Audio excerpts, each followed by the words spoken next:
Assalamualaikum warahmatullahi wabarakatuh.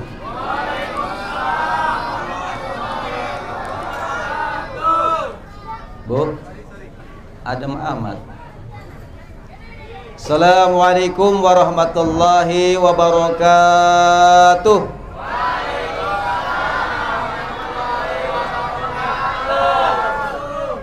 Alhamdulillahilladzi anzala as-sakinata fi qulubil mu'minin liyazdadu imanan ma'a imanihim. Asyhadu an la ilaha illallah al-khaliqul haqqul mubin wa asyhadu anna Muhammadar Rasulullah shadiqul wa'dil amin. Allahumma shalli ala sayyidina Muhammadin fil awwalin wal akhirin wa ala alihi wa sahbihi ajma'in, amma ba'du. Qala Allah Ta'ala fil Qur'anil Karim, a'udzu billahi minasy syaithanir rajim. Innal ladzina qalu rabbuna Allah tsumma istaqamu tatanazzalu 'alaihimul malaikatu alla takhafu wa la tahzanu wa abshiru bil jannati allati kuntum tu'adun. Wa qala Nabi sallallahu alaihi wasallam, man ahya sunnati faqad ahabani wa man ahabani kana ma'i fil jannah. Hasbi Rabbi Jalallah ma fi qalbi ghairullah Nur Muhammad Sallallahu La ilaha illallah. Hasbi Rabbi Jalallah ma fi qalbi ghairullah Nur Muhammad Sallallahu La ilaha illallah. Hasbi Rabbi Jalallah ma fi qalbi ghairullah Nur Muhammad Sallallahu La ilaha illallah. Dah, padahal ditabuin gak mau. Kali ditabuin pisan. Yang saya hormati Al-Mukarram Bapak Ustadz Dedi Sutardi, yang saya hormati Al-Mukarram Bapak Ustadz Dade Rosadi, yang saya hormati Al-Mukarram Al-Ustadz Junaidi, yang saya hormati para asatidz, para guru-guru kita yang lainnya. Wabil khusus yang saya hormati Bapak Nur Hadi sebagai Ketua Pembangunan Masjid Az-Zumar. Juga yang saya hormati Bapak Wakadus, yaitu Bapak Hamdani. Belum kenalan soalnya Pak Muhammad. Bapak Ibu hadirin sekalian yang dimuliakan Allah Subhanahu wa taala. Tidak ketinggalan Bapak Ustadz Ruslan yang tiada matinya. Ya, ada di mana-mana tuh. Dipanggil di mana-mana, hadrohnya luar biasa. Ini bulan apa, Pak? Jumadil Awal. Lahirnya Nabi Muhammad bulan apa? Bulan Rabiul. Ini bid'ah di atas bid'ah. Dan lebih bid'ah lagi ngundang penceramahnya kontraktor.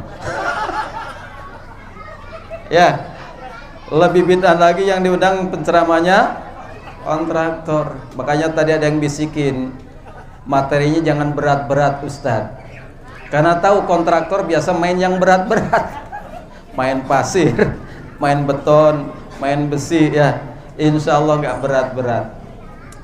Kalau bid'ah masuk neraka, maka Pak Nur Hadi masuk neraka, Pak Ustadz Dade masuk neraka, semuanya masuk neraka. Yang paling panas neraka yang ceramah malam ini. Masya Allah. Oleh sebab itu mari kita, sebelum saya sampaikan materi apa yang akan saya sampaikan, kita samakan dulu persepsi bahwa maulid ini adalah perbuatan baik.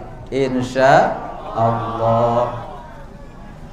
Kenapa saya katakan perbuatan baik? Ini bukan syariat, karena ada yang menuduh menambah-nambah syariat. Bukan syariat.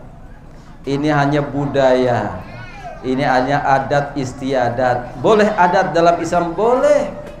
Man sana sunatan fil Islam, barang siapa mentradisikan sesuatu yang baik di dalam Islam, falahu ajroha wa ajroha man amila biha ba'dahu, maka dia akan mendapatkan pahala orang yang mengamalkannya setelahnya. Jadi ini tradisi, kita sepakati ini tradisi. Dan malam hari ini kita maulid itu senang-senang, karena maulid itu senang-senang, gembira dengan lahirnya Nabi Muhammad sallallahu alaihi wasallam. Saya senang dengan kalimat yang dikatakan oleh Syekh Sayyid Muhammad, Al-Maulid aqibatu min farokhi maulidi Muhammad sallallahu alaihi wasallam. Bahwasanya maulid itu adalah ekspresi kegembiraan akan lahirnya Nabi Muhammad sallallahu alaihi wasallam. Bu, waktu anak ibu lahir gembira enggak? Bapaknya gembira enggak? Padahal anaknya keriting, hitam, pesek. Gembira. Apalagi dilahir Nabi Muhammad yang akan menyelamatkan kita, yang mencintai kita dunia dan akhirat. Bahkan kelak Nabi Muhammad itu menunggui kita ketika kita dihisab, nungguin kita ketika kita di mizan, nungguin kita ketika kita menyeberang Siratul Jahim. Nabi Muhammad tidak lena tidur, tidak lena makan sebelum umatnya masuk surga semuanya. Baca salawat, Allahumma salli ala Sayyidina Muhammad wa ala ali Sayyidina Muhammad. Ini selaras kalimat daripada Syekh Sayyid Muhammad dengan Al-Quran. Surat Yunus ayat 58. Catat tuh, Surat Yunus ayat 58. Qul bifadlillah wa birrahmatihi fadzalika falyafrahu wa huwa khairu mimma yajma'un.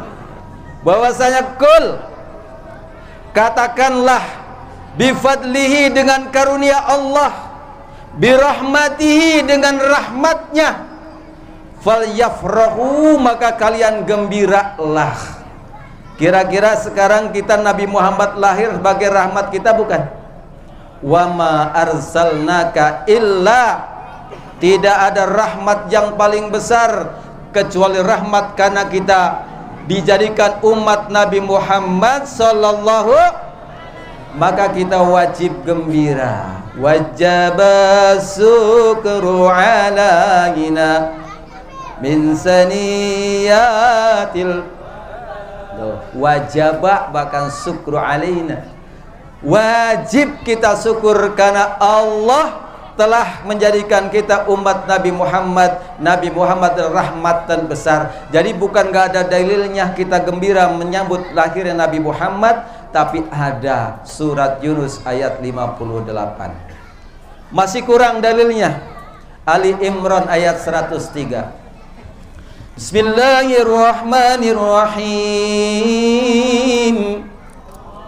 wa'tasimu bihablillahi jami'an wa la tafarraqu wadhkuru ni'matallahi 'alaikum idh kuntum a'da'an fa'alafa baina qulubikum fa'asbahtum bi ni'matihi ikhwana wa kuntum 'ala shafa hufratin minan nari fa'anqadakum minha kadzalika yubayyinu Allahu lakum ayatihi la'allakum tahtadun.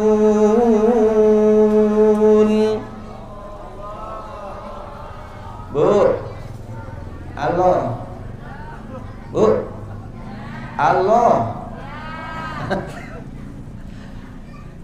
Suara saya biasanya bagus, ini sound system yang jelek jadi jelek. Masya Allah, enggak, emang suara saya enggak bagus. Ya, sound systemnya sudah bagus. Wa'tasimu bihablillahi jami'a, berpegang teguhlah kalian pada tali Allah, yaitu dinul Islam. Ayat ini diawali dengan kalimat yang umum, berpegang teguh, yang utamanya ini kepada tali agama Allah. Wazkuru ni'matallahi 'alaikum id kuntum a'da'an fa'alafa baina qulubikum fa asbahtum bi ni'matihi ikhwana. Wazkuru, ingat-ingatlah. Wazkuru, ingat-ingatlah akan nikmat Tuhanmu kepadamu. Jadi kepada nikmat Allah kita ingat-ingat. Kalau ingatnya bersama-sama memperingati. Nah, sekarang kita lagi memperingati, mengingat-ingat nikmat Allah. Id kuntum a'daan, ketika dulu kalian saling bermusuh-musuhan. Zaman jahiliyah pada perang, centang perentang, binikmatihi ihwana, dengan nikmat Tuhanmu kalian dipersaudarakan. Nikmat mana yang mempersaudarakan kita, Pak? Innamal mu'minuna ikhwatun fa aslihu baina akhaikum wattaqullaha la'allakum turhamun. Nikmat iman yang mempersatukan kita. Iman datang kepada kita asbab siapa? Asbab diutusnya Nabi Muhammad sallallahu alaihi wasallam. Enggak datang iman kepada kita, apalagi kita bukan orang Arab, bukan turunan Arab, jauh dibanding orang Eropa, orang Amerika. Jarak ke Arab jauh kita. Kita ke Arab tuh 9 jam naik pesawat. Kalau jalan kaki, Masya Allah. Tapi kita di pojokan bumi ini dapat cahayanya Nabi Muhammad. Dengan nikmat itu kita menjadi iman. Maka Imam Suyuti dalam tafsir Jalalain, binikmatihi, dalam ayat itu adalah nikmat telah lahirnya Nabi Muhammad sallallahu alaihi wasallam. Jadi bukan gak ada dalilnya, banyak dalilnya. Karena ada yang datang ke sini ragu-ragu, Ustadz sebenarnya saya terpaksa datang ke sini. Kenapa emang? Maulid bid'ah. Lu kenapa datang? Takut saya kalau mati nggak dimandiin. Makanya datang maulid. Jadi maulid ada dalilnya? Ada dalilnya. Rasulullah maulidan nggak? Maulid. Ya. Nabi Muhammad ditanya oleh para sahabat, kenapa setiap Senin berpuasa? Kata Nabi Muhammad, daka yaumu wulidtu fihi wa unzila fihi Quran. Bahwa hari Senin itu adalah hari aku dilahirkan. Hari Senin niku weton kulo. Hari Senin meniko dinten lahir kulo. Tadi Nabi Muhammad itu puasa setiap hari Senin karena hari dilahirkannya beliau, dan hari pertama kali diturunkan Al-Quran kepadanya, maka puasa. Ya kalau begitu maulidnya puasa, ya silakan kalau mau puasa. Kita kebalikannya, maulidnya makan, boleh? Ya boleh. Namanya tadi kita senang-senang sekarang. Kita sekarang lagi gembira, makanya anak-anak pada lari-lari, pada bercanda, nggak apa-apa, biarin senang-senang. Makanya ada hadroh, biar ibu-ibu senang-senang. Makanya tadi ada permintaan, materi jangan berat-berat, karena di kantor udah berat masalah. Di rumah diomelin bini melulu. Ya, masalah Pak Nur Hadi udah pusing mikirin bangunan. Anggaran 9M. Ya, Masya Allah. Maka jangan berat-berat, kita gembira dengan lahirnya Nabi Muhammad sallallahu alaihi wasallam. Karena siapapun yang gembira, siapapun yang terkait, siapapun yang mencintai Nabi Muhammad, insya Allah hidupnya berkah. Jangankan kita yang beriman, Abu Lahab, tahu Abu Lahab? Bu, kenal dengan Abu Lahab? Kenal nggak Bu? Abu Lahab, kenal? Ada suratnya khusus turun untuk Abu Lahab.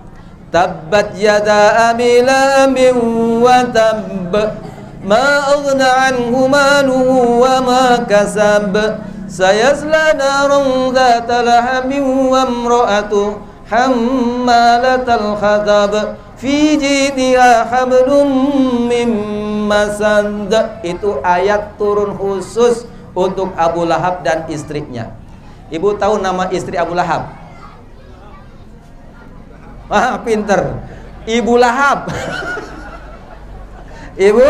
Ibu Lahab. Khusus ini ayat diturunkan saking kekufurannya Abu Lahab dan pasti dia masuk neraka. Tapi ketika dikabarkan Nabi Muhammad lahir yang merupakan ponakan Abu Lahab juga, karena Abdullah adalah adik daripada Abu Lahab. Begitu dikatakan bahwasanya Nabi Muhammad, Siti Aminah telah melahirkan, apa yang dia katakan? Yes! Ponakanku lahir. Senang gembira, dia lari ke sana kemari.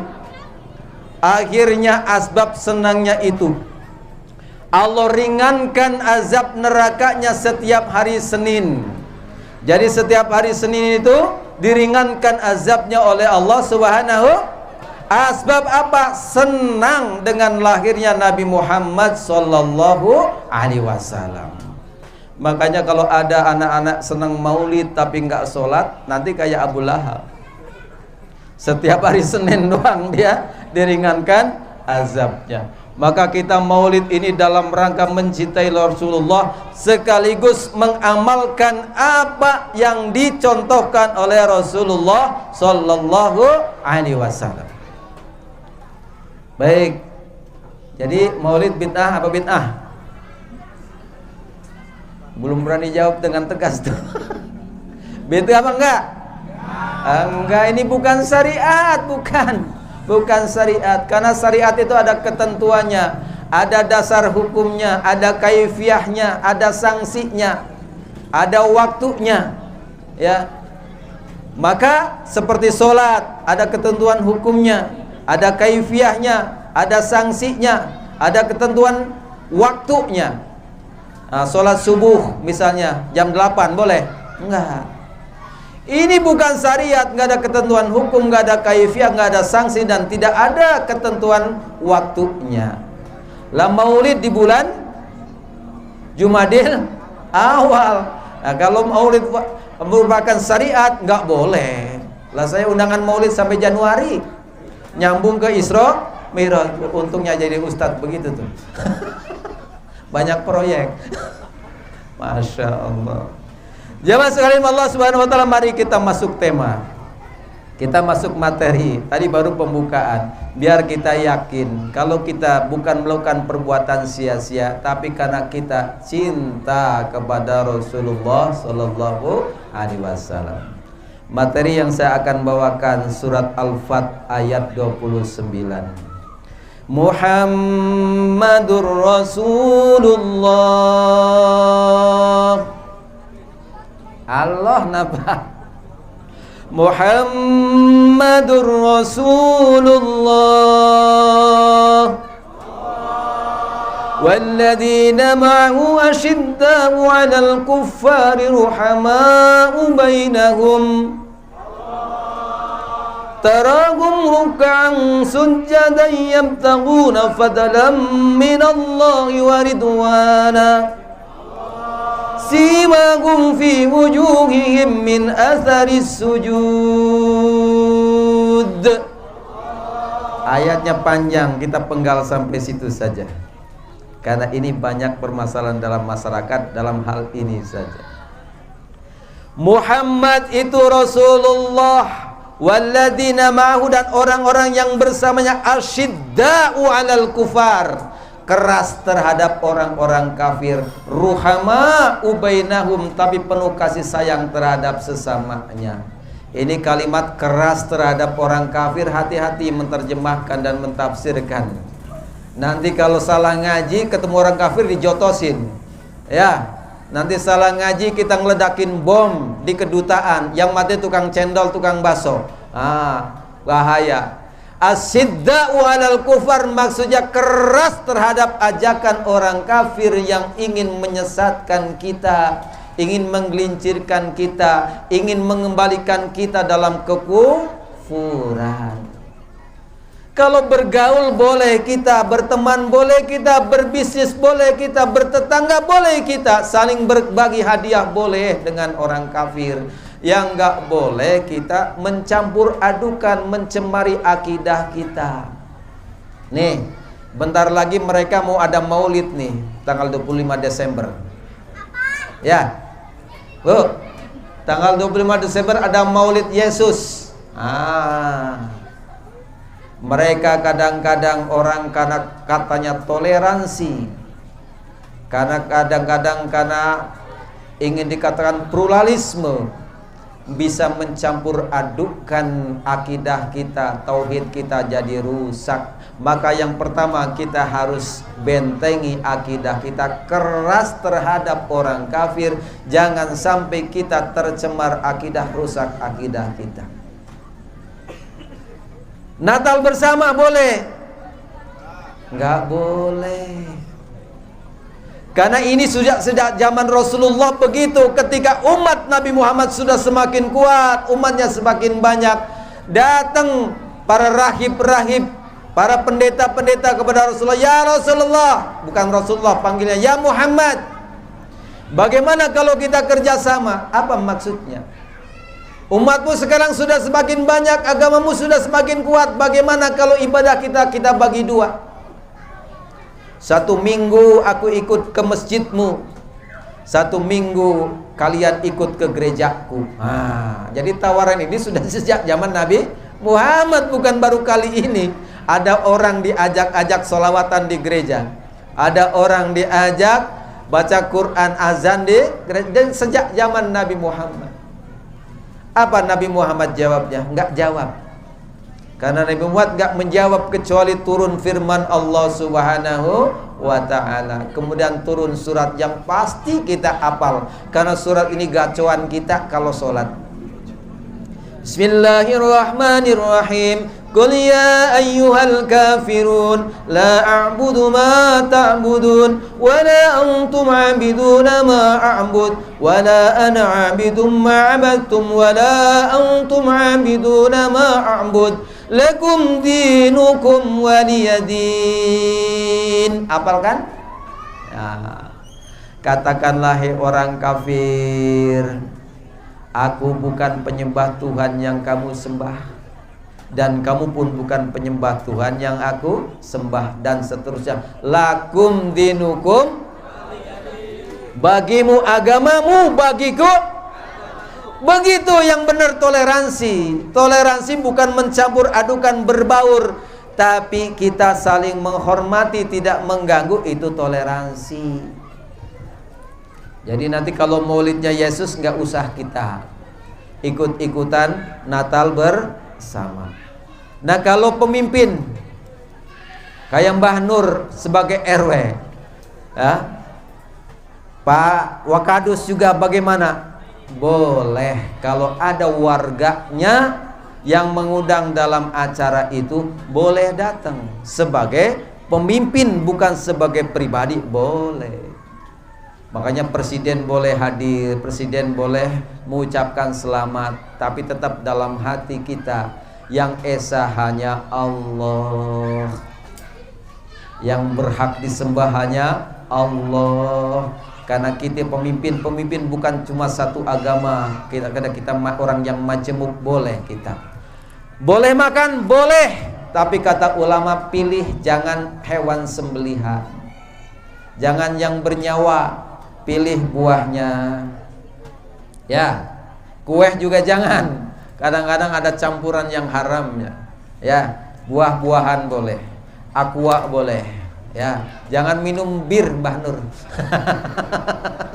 Ya, jangan minum birnya. Boleh buah-buahan boleh. Ya, makanan kue-kuehan kalau ragu ada campuran zat yang haram, jangan. Jadi sebagai pemimpin boleh. Kita bukan pemimpin, bukan RT, bukan RW, bukan presiden, bukan gubernur, jangan. Udah cukup kita menghargai, silahkan. Silahkan.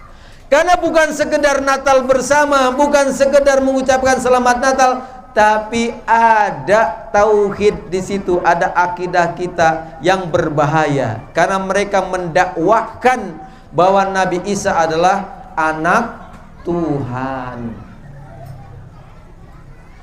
Karena tauhid kita sudah jelas, qul huwallahu ahad, Allahus samad, lam yalid wa lam yulad wa lam yakul lahu kufuwan ahad. Udah itu saja. Allah itu esa, Allah tempat kita bergantung, Allah tidak serupa dengan apapun, Allah tidak beranak dan tidak maka kalau ada yang mendakwakan Allah punya anak, wajib kita nafikan, wajib kita menolaknya, karena tauhid kita jelas. Siap? Siap. Itu asyidda'u 'alal kufar ruhama'u bainahum, penuh kasih sayang terhadap sesamanya. Ini jangan kita sama-sama orang mukmin karena beda paham. Masjid ada 2 DKM. Ya, itu di kota wisata, Grand Wisata. Dulu ada 2 DKM. Ya, di Izzatul Islam. DKM yang suka tahlil dengan DKM yang gak suka tahlil. Padahal cuma beda furu'iyah, khilafiyah. Yang penting kita sama dengan usuluddinnya sama, ya. Syariatnya sama. Perbedaan kunut, perbedaan usoli, perbedaan tahlil, perbedaan wirid, itu hal furu'iyah, khilafiyah, sampai akhir kiamat gak akan bisa disamakan. Maka jangan jadikan itu perpecahan di antara kita. Mari kita kalau sholatnya masih menghadap ke kiblat, sholat zuhurnya masih 4, sholat asarnya masih 4, maghribnya masih 3, Qur'annya masih sama, ya. Mari kita kompak, mari kita sama-sama makmurkan masjid nanti ini yang akan kita jadikan masjid yang megah, yang hebat ini di Maitland ini. Insya Allah, jangan ada perpecahan. Ya. Karena kita harus sesama, kita harus saling kasih sayang, harus bersatu.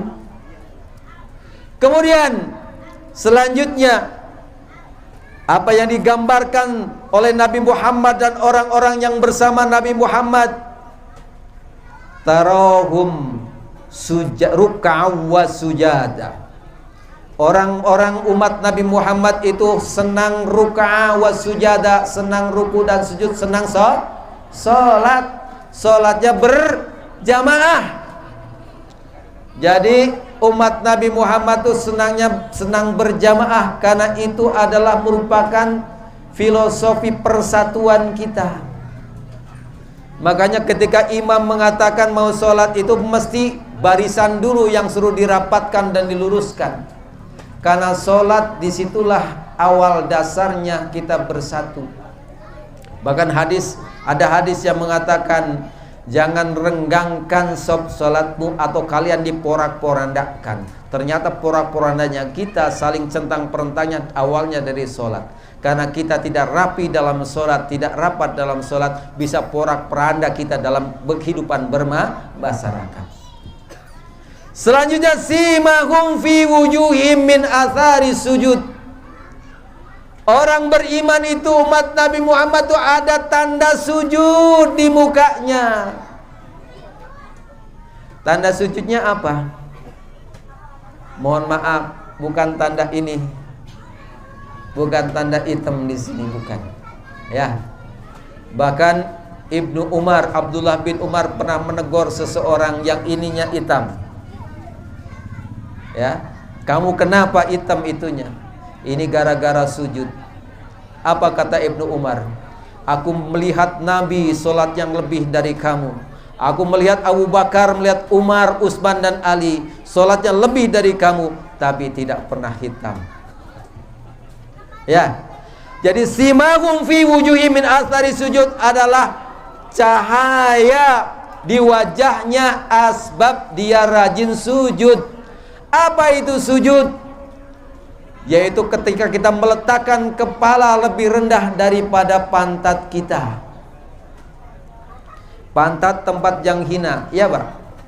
Pantat tempat keluarnya yang hina. Tapi ketika sujud kita menghinakan diri kepada Allah sehina-hinanya, sehingga kita seolah-olah lebih hina dari tempat yang paling hina, yaitu pantat kita. Maka dari hasil sujud itulah akan muncul sifat ketawaduan, akan hilang sifat sombong dalam diri kita. Maka kalau orang mengaku ahli sujud, ahli ibadah tapi sombong, mengaku ahli sujud, ahli ibadah tapi dia congkak, mengaku ahli sujud, ahli ibadah tapi dia tidak tawadu, berarti belum betul sujudnya. Benar apa benar? Ya. Jadi hasil dari sujud itu mencerminkan wajah yang bercahaya. Orang yang sujud itu someah, kalau orang Sunda bilang. Ketemu teman greceh, ya, negor, ya, kesana sini baca salam, afsus salam, menebarkan salam. Itu tanda orang yang sukses dalam sujudnya. Simahum fi wujuhim min atharis sujud. Jadi hasil daripada sujud itu ada ketawaduan. Hasil daripada sujud itu ada cahaya yang mencerminkan dia adalah orang yang berkait senantiasa hatinya bersama Allah. Dan kemudian perhatikan ketika habis sholat, rukun sholat yang terakhir apa Pak? Salam ke kiri dan ke kanan. Artinya orang yang benar sujudnya itu memberi keselamatan, jadi sumber keselamatan di sekelilingnya. Makanya menghadap kiri dan kanan. Maka kalau ada orang Islam tapi tidak memberi keselamatan, ada orang Islam tapi membuat bencana, ada orang Islam tapi membuat permusuhan, belum benar itu Islamnya. Maka maulid ini kita menyontoh Nabi Muhammad dan orang-orang yang bersamanya, yakni orang-orang yang sujudnya betul. Jamaah sekalian Allah Subhanahu wa taala. Kemudian kalau ibadahnya betul, salatnya betul, sujudnya betul, hidupnya jadi hidupnya jadi apa itu berkah? Ziyadatul khair, bertambah-tambah kebaikannya. Ibu tahu kambing bandot enggak? Tahu anjing enggak? Pak, itu anjing kalau beranak berapa biji? Tergantung puting susunya. Kalau 6 pasti lahirnya selalu 6. Kalau 10 lahirnya 10. Kalau kambing lahirnya berapa? 2. Ada yang 3 atau 4, tapi jarang, rata-rata 2. Tapi banyakan mana kita lihat kambing sama anjing? Padahal ada maulid kambing dipotong. Motong kambing gak nih? Ada akikah dipotong kambing? Ya, ada sunatan? Ada kawinan? Ada kawin lagi? Dipotong. Tapi kambing habis gak Bu? Enggak. Ada yang kurban pakai anjing? Enggak ada. Ya, kambing dipotong buat selamatan? Enggak. Ada memang restoran B1, B2 tapi bukan kita yang makan. Itu di Batam ada peternakan babi yang katanya untuk mencukupi suplai di Asia Tenggara. Tapi ternyata baru suplai Hong Kong sama Singapura udah ke teter.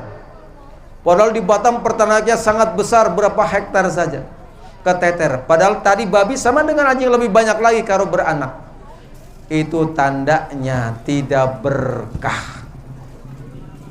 Tapi kambing hari-hari dipotong, kambing hari-hari disate, kambing hari-hari digulai, kambing hari-hari dibikin bistik, tetap banyak, tetap berkembang biak. Itu berkah namanya. Pengen berkah Bu? Suaminya suruh bangun subuh pergi ke masjid, insya Allah berkah hidupnya. Karena di pagi hari Rasulullah SAW itu berdoa, Allahumma barik li ummati li bukuriha. Ya Allah, berkahi umatku sejak pagi pula. Siapa yang dapat doa itu? Orang yang bangun pagi. Paginya orang mukmin beda dengan paginya orang kafir. Paginya orang mukmin itu terbit fajar. Kalau paginya orang kafir terbit matahari. Jadi orang mukmin itu kalau bangun fajar, apalagi sebelumnya tahajud, pasti berkah. Apalagi sholatnya di masjid. Bu, kalau bapaknya sholatnya di rumah, nggak di masjid, itu tandanya suami ibu solehah. Suami kasih mukena. Sholatnya kasih.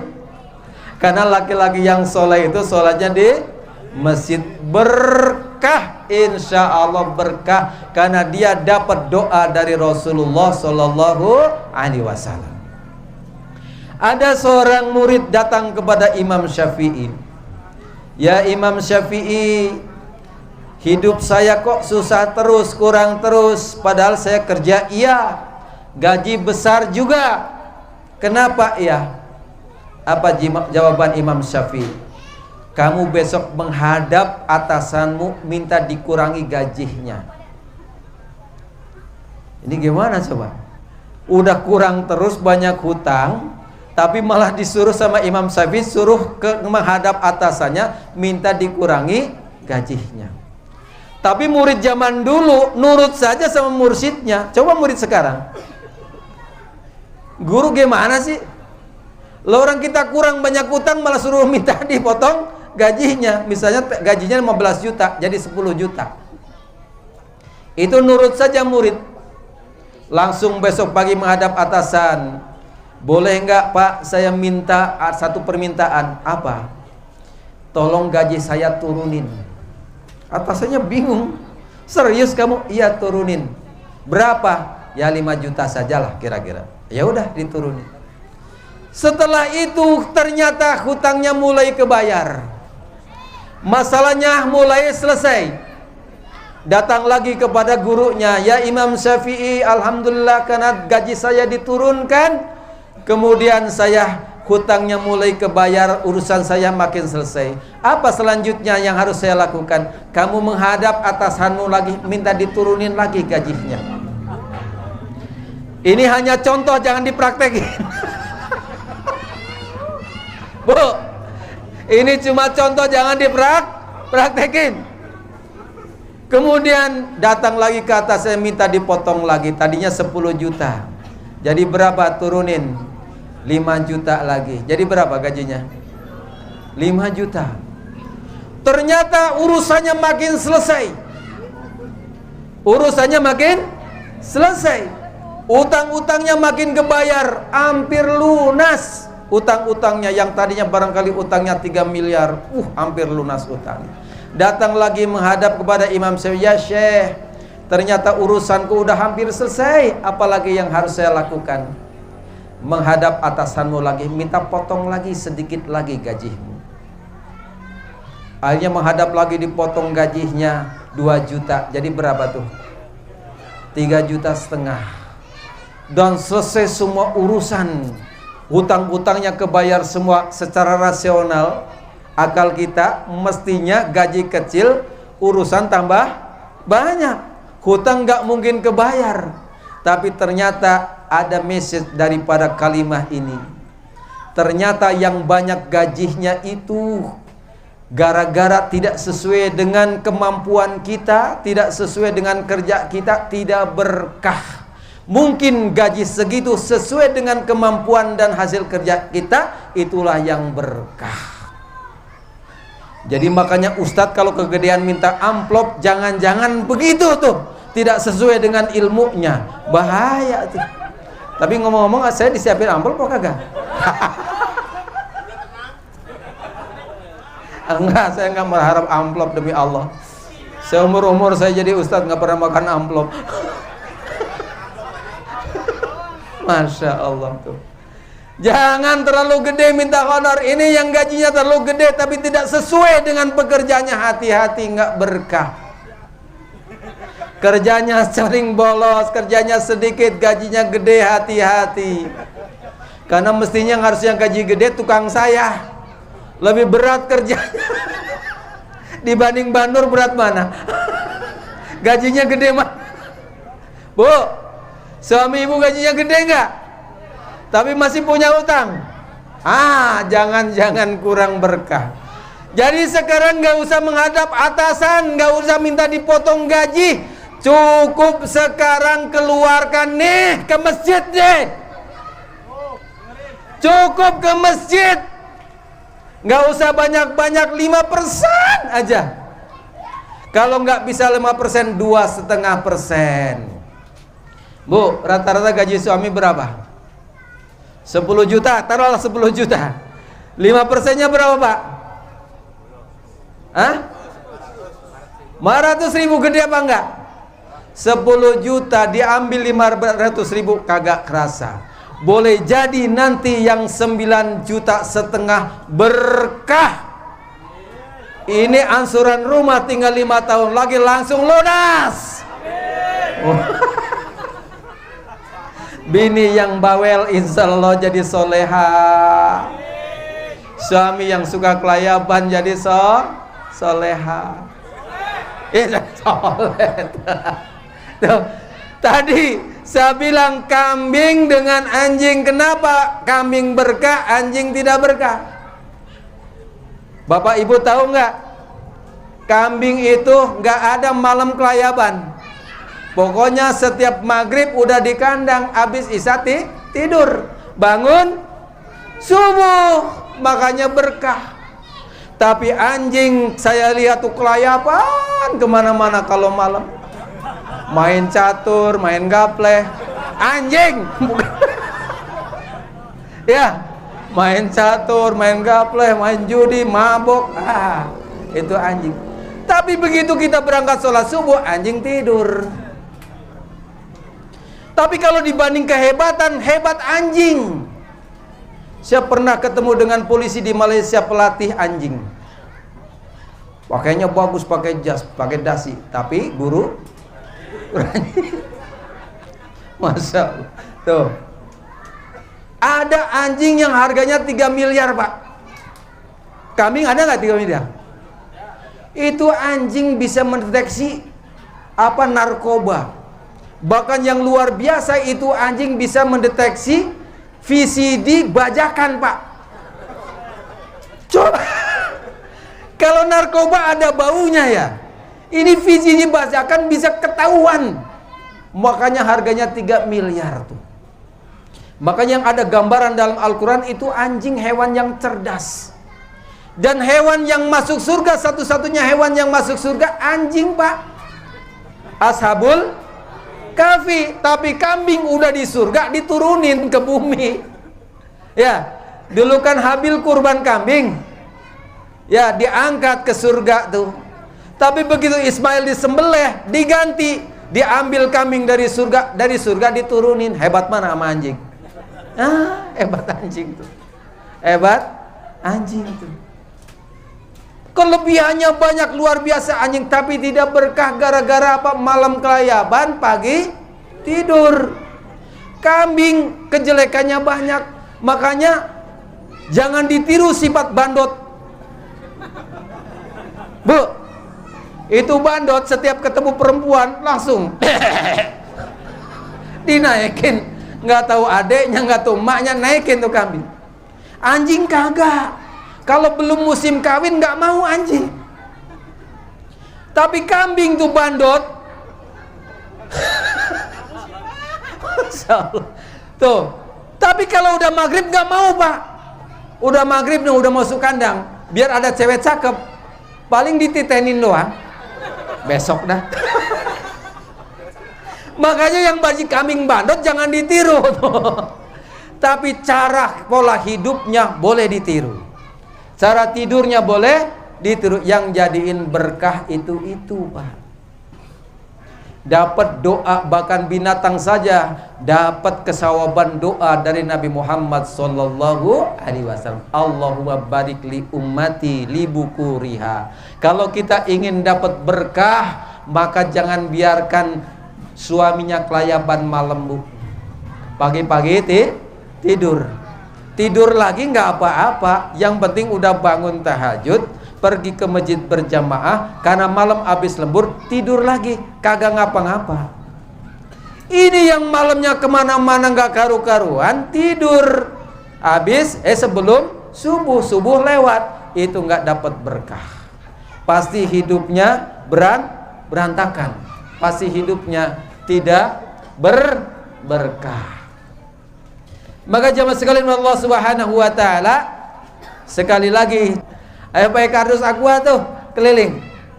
Biar apa? Masjid kita jadi. Oh, ternyata ditransfer katanya Pak Mbah Nur. Ditransfer saja.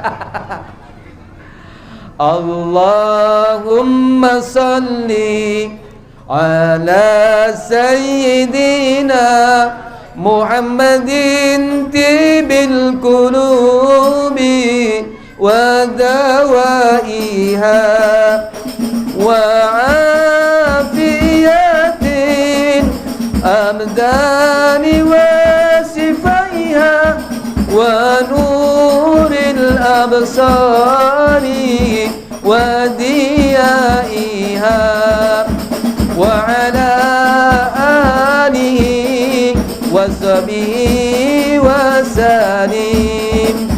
Allahumma salli ala sayyidina Muhammad qulubi wa dawaiha wa afiyatin abdani wa sifaiha wa nuril absari wa diyaiha wa ala alihi wa sahbihi wa salim. Itu sholawat apa Pak? Sholawat syifa, sholawat obat. Mudah-mudahan semua yang hadir di sini disehatkan oleh Allah Subhanahu wa taala. Diberkahkan hidupnya, bisa umroh dan haji ke Mekah, bisa tawaf di Ka'bah, bisa sa'i di Safa dan Marwah, bisa wukuf di Padang Arafah, pulang haji rezekinya bertambah-tambah, bisa bikin rumah, bisa beli mobil mewah, anaknya soleh-soleha, ada yang jadi lurah, suaminya pada bisa nambah. Nambah apanya? Nambah rizkinya, ya, nambah solehnya, nambah apa lagi? Itu ciri orang kalau cinta dengan Rasulullah banyak sholawat. Kalau alamatul mahabbah aksiru dzikraha. Orang-orang ciri-ciri orang yang cinta pasti banyak menyebut-nyebut namanya. Ya Bu. Dulu ketika sama mantan sering nyebut-nyebut namanya enggak? Lagi tidur terlentang, kebayang ada di atas. Tidur miring, kebayang ada di sampingnya. Tidur tengkurap, ada di bawahnya. Ya, dulu kan belum ada HP. Zaman Mbah Nur belum ada HP. Itu kalau lewat rumahnya ngeliat jemuran kainnya udah bergetar rasanya. Ya. Sering menyebut nama dan senang kalau ada orang menceritakan kebaikan-kebaikan orang yang kita cintai. Begitupun kita kalau mencintai Rasulullah SAW, banyak baca sholawat. Dan sholawat ini bukan ibadah biasa, tapi ibadah istimewa. Ya, karena kunci suksesnya kita berdoa kepada Allah gara-gara sholawat. Sholat kita diterima oleh Allah gara-gara baca sholawat.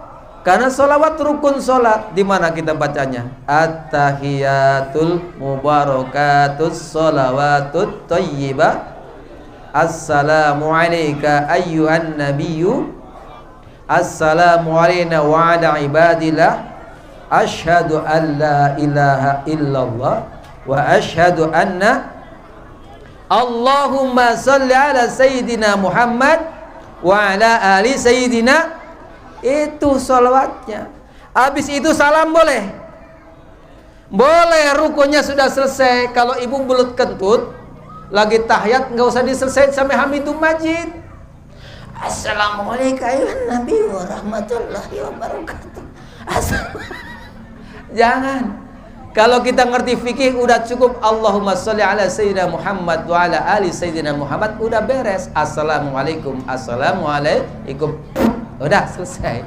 Boleh udah salam. Kan sholat itu diawali takbiratul ihram, diakhiri dengan salam. Buka handphone boleh? Boleh. Buka handphone boleh, salaman nggak boleh, bid'ah, masuk neraka. Ada yang begitu. Lah, karena sholat itu urusannya diawali takbir, diakhiri salam. Sebelum sholat mau nyanyi dulu boleh. Wong kok ngene dibanding-banding ke. Mau sholat boleh? Boleh. Coba kagak gablek pikiran. Mau sholat nyanyi. Ya, boleh. Mau setelah udah salam, boleh kita nonjok orang, boleh. Udah selesai sholatnya. Itu bukan bagian daripada sholat. Makanya ngaji fikih, itu yang membuat kita menjadi pecah belah, membuat kita saling bertentangan satu sama lain gara-gara nggak ngaji fikih. Ya, makanya ada 4 mazhab. Itu panduan kita. Mau pilih yang mana silahkan. Ada yang takbiratulnya ihram di sini boleh. Ya. Ada yang takbiratul ihramnya di sini boleh, di bawah pujal, di bawah pusar.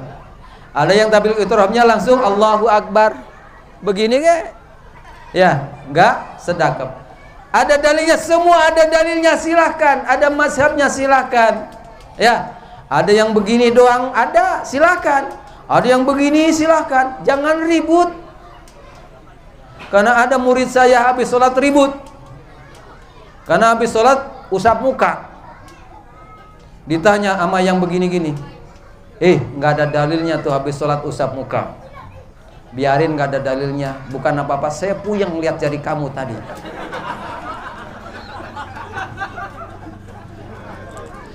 Itu permasalahan sepele, silakan. Yang beda silakan. Yang kunut ayo, yang nggak kunut ayo. Semua punya dalil. Jangan jadi permusuhan. Ini masjid jangan jadi tempat permusuhan nanti, silakan. Muhammadiyah masuk, NU masuk, yang Salafi masuk, apalagi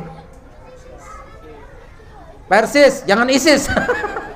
Ya, Persis silakan masuk. Al-Qur'annya sama, sholatnya sama, silakan. Ya, kalau sudah beda dalam usul baru itu nggak boleh. Jadi nanti masjid ini harus menjadi masjid persatuan seluruh Medland. Boleh jadi harus menjadi percontohan seluruh Bekasi, insya. Pokoknya selama masih ada Mbah Nur sama Ustadz Dade mah aman ini. Insya Allah. Nah, jadi sholawat tanda kita cinta kepada Rasulullah Sallallahu Alaihi Wasallam. Terakhir, saya mau ceritakan tentang sholawat. Tentang sholawat. Biar nggak menganggap sholawat itu ibadah sembarangan, ya. Karena ternyata sholawat itu dengan sholawat doa-doa dikabulkan oleh Allah Subhanahu wa Ta'ala. Ada ulama yang bernama Ahmad bin Hambal. Itu pendiri Imam Hambali, mazhab Hambali. Pada suatu hari ada keperluan tertentu, dia datang ke sebuah kampung. Dia tinggal di Basrah, tapi dia pergi ke kampung. Dari pagi dia pergi sampai ke kampung yang dituju asar, karena jauh perjalanan. Setelah asar dia cari masjid, mau sholat zuhur sekaligus sholat asar. Namanya jamak takhir. Ketemulah masjid, sholat di masjid itu. Habis sholat, karena habis perjalanan jauh, itu Imam Ahmad bin Hambal selonjoran. Akhirnya tiduran. Ternyata merbotnya galak. Gak boleh tidur sini. Masjid bukan tempat tidur. Jangan di sini. Diusir. Nggak tahu kalau itu ulama besar, Imam Ahmad bin Hambal. Ya. Maka Imam Ahmad keluar dari masjid ke teras. Kirain di teras boleh selonjoran lagi, tiduran lagi itu di teras. Datang lagi merbotnya, ditendang malah kakinya. Di sini juga nggak boleh. Itu kalau ada merbot galak begitu, turunan itu merbot itu zaman dulu tuh.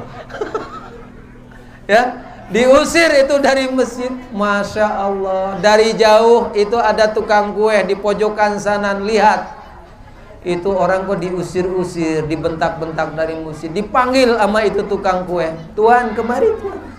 Saya, iya tuan, kemari. Kemudian Imam Ahmad bin Hambal ke situ, ke warung. Begitu sampai ke warung rotinya, tuan mau minum apa? Saya buatkan. Silakan tuan istirahat di sini, dibuatkan minum.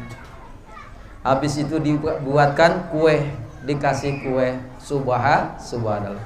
Yang membuat takjub Imam Ahmad bin Hambal itu, orang tukang kue itu mulutnya tidak henti bersolawat. Lagi ngapain solawatan?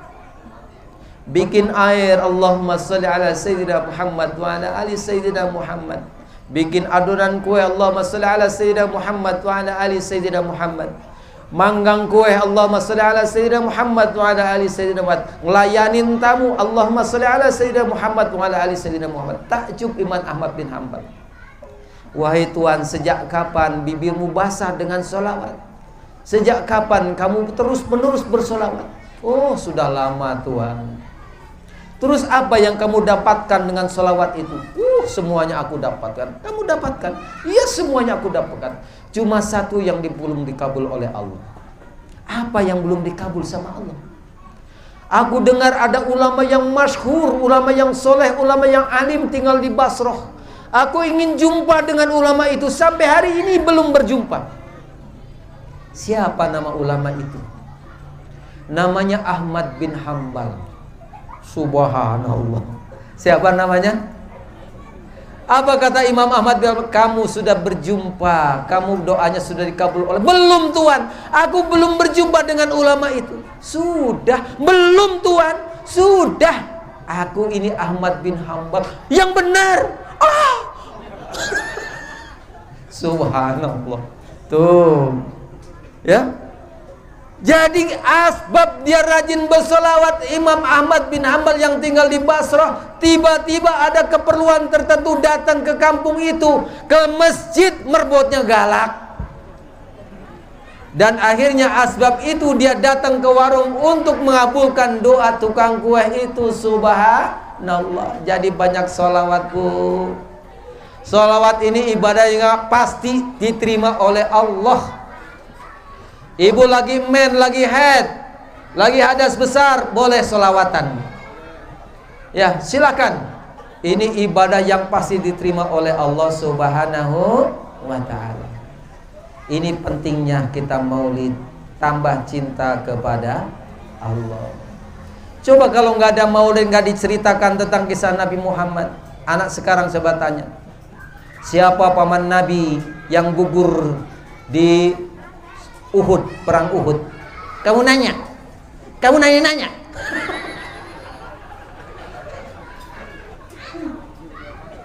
Ditanya malah begitu tuh.